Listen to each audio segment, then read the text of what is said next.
এখন একটু বলবো যে আমাদের এই এদাম ক্যাপস অ্যান্ড টেক্সটাইল মিলসের যেই সমস্যাটা ছিল, কেন এত দেরি হয়েছে। আর একটা কথা বলতে চাই যে আহ, এখানে একটা আপনারা জেনে থাকবেন যে আল্লাহ রহমতে কোনো ধরনের কোনো ক্যাজুয়ালিটি হয়নি। এটা একটা আমি বিশেষভাবে ধন্যবাদ দেব আমাদের এই বিজেট কর্তৃপক্ষকে। ওনারা টাইমলি এখানকার যে মানে আর্মি পুলিশ ওনাদেরকে এমন একটা দ্রুত এই বিল্ডিং থেকে সবাইকে ইভাকুয়েট করার জন্য মানে সাহায্য করেছেন। এই জন্য আমি এই বিশেষ করে এই দুইটা বাহিনীকে আমি বিশেষভাবে ধন্যবাদ দিতে চাই। এনাদের এই ইভাকুয়েশনটা দ্রুত হওয়ার কারণেই এখন আমরা এই কথাটা বলতে পারছি যে আমাদের কোনো ক্যাজুয়ালিটি নাই। এটা একটা আমাদের জন্য একটা বিশাল পাওয়া। যদিও আমরা সিরিজ অফ ঘটনা দেখতে পাচ্ছি, এই অগ্নিকাণ্ড যদিও আমরা এটা কখনোই আমাদের কাম্য না, তারপরেও আমরা মৃত্যুর মিছিল আমরা দেখতে পাচ্ছি। তবে এই ঘটনার এই অ্যাডাম ক্যাপস অ্যান্ড এই টেক্সটাইলে আমাদের কোনো মৃত্যু অথবা কোনো ক্যাজুয়ালিটির কোনো ঘটনা নেই। আমরা সোফার আমাদের কাছ থেকে কেউ বলে নাই এবং আমরা পাইও নাই। আর এই বিল্ডিংটা সম্পর্কে একটু বলবো কেন এত সময় লেগেছে। এখানে আপনারা দেখে থাকবেন যে বিল্ডিংটা একটা মিশ্র অকুপেন্সি বিল্ডিং, মানে অকুপেন্ট লোডটা মিশ্র ছিল। যেমন প্রথম তিনতলা এটা ছিল একদম ক্যাপসের এই তিনটা ফ্লোর, তারপরের ফ্লোরটা ছিল আপনার স্টোর সম্ভবত, তারপরে আপনার চারটা ফ্লোরে স্টোর ছিল এবং স্টোরটা আসলে মানে প্রিন্সিপাল স্টোরের যে প্রিন্সিপাল এটা মেনটেন করে করা হয়নি এবং এখানকার প্রোডাক্টগুলো পরে যেটা পুরে যে এটা মানে আরেকটা রাসায়নিক এজেন্টে পরিণত হয়েছে। কারণ এখানে যেটা জানতে পেরেছি যে এখানে ডাক্তারদের অ্যাপ্রন সহ বিভিন্ন ইকুইপমেন্ট, মেডিকেল গাউন টাউন অনেক কিছু ছিল, যেটা আসলে আদতে এটা রাসায়নিকভাবেই এটা পুড়েছে অনেকক্ষণ ধরে, যার কারণে এত সময় লেগেছে। এবং আপনারা ফ্লেমটা যদি একটু খেয়াল করেন তাহলে দেখতে পাবেন যে ফ্লেমটাও আপনার একটু নীলাভ ছিল।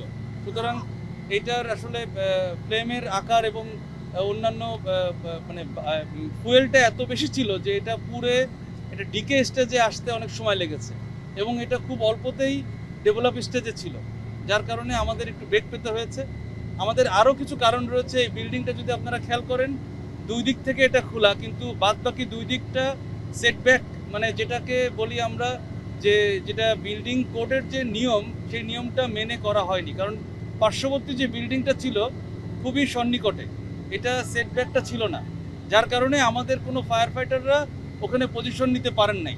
এবং আপনারা জানেন যে এই বিল্ডিংটা দীর্ঘক্ষণ ধরে পুড়ছিল, যার কারণে এটা কিন্তু আপনার 800 থেকে 1000 ডিগ্রি সেলসিয়াস তাপমাত্রা হলে যেটা হয়, যেটা আরসিসি কলামটা কিন্তু এটা তার কলামের যে স্ট্রাকচারের যে স্ট্রেংথ এটা ছেড়ে দিয়েছে। এবং আপনারা এখনই দেখলে বুঝতে পারবেন যে এটা বিশেষ করে পঞ্চম তলা থেকে অষ্টম তলা পর্যন্ত এটা স্যান্ডউইচ হয়ে ফ্লোরগুলো সব একাকার হয়ে গিয়েছে এবং ভেঙে এটা নিচে পড়েছে, যার কারণে এটা আমাদের জন্য একটু কষ্টসাধ্য ছিল।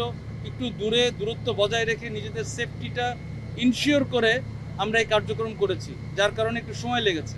তবে আমাদের কারো কোনো ক্ষতি হয়নি, এটাই আমাদের সবথেকে বড় সাকসেসফুল বলবো আমরা।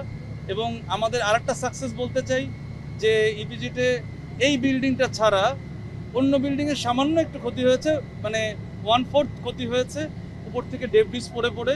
এছাড়া কিন্তু কোনো বিল্ডিং আমরা এই ফায়ারকে লিঙ্ক হতে দেই নাই।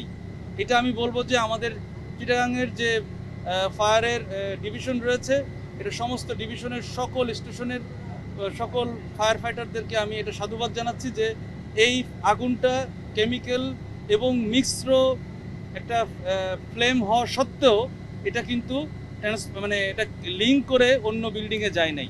এটা আমি বলবো যে একটা বড় সাকসেস। এটার জন্য আসলে আমরা সবাই একযোগে কাজ করেছি, শুধু ফায়ার সার্ভিস না, সশস্ত্র বাহিনী কাজ করেছে, অন্যান্য বাহিনী সবাই আমাদের সাথে ছিল। আমরা টিম হিসাবে এই কাজটা করেছি, এজন্য এটার প্রাপ্য সবাই। তা এটা বলতে চাই যে আমরা এই বিল্ডিংয়ের সাথে আরও অন্যান্য বিল্ডিংয়ে যাদের কমপ্লায়েন্সটা নাই তারা যেন দ্রুত একটা কমপ্লায়েন্সের ইস্যুতে চলে আসেন, যাতে করে আর এই ধরনের আমরা সম্পদ যে বিনষ্ট হলো এটাও তো একটা বড় ক্ষতি, দেশের জন্য ক্ষতি, শুধু ওই মালিকের জন্য না, দেশের জন্য একটা ক্ষতি। আমরা এই ধরনের ক্ষতি চাই না।